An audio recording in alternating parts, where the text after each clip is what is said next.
Politiknya di Rakernas kelima PDIP, Ketua Umum PD Perjuangan Megawati Soekarno Putri juga menyinggung soal revisi Undang-Undang Penyiaran. Pandangan Megawati soal proses revisi Undang-Undang Penyiaran diungkapkan dalam pembukaan Rakernas 5 PD Perjuangan di kawasan Ancol, Jakarta pada Jumat kemarin.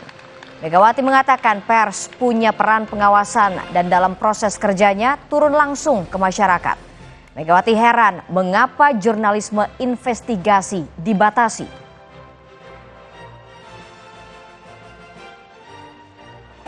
Belum lagi ada pelanggaran produk jurnalistik investigasi dalam undang-undang penyiaran.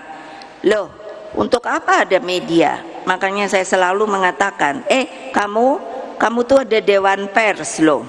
Lalu harus mengikuti yang namanya kode etik jurnalistik.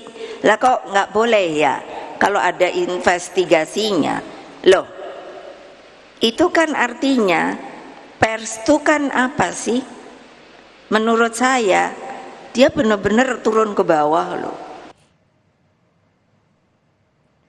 Di hari ketiga libur panjang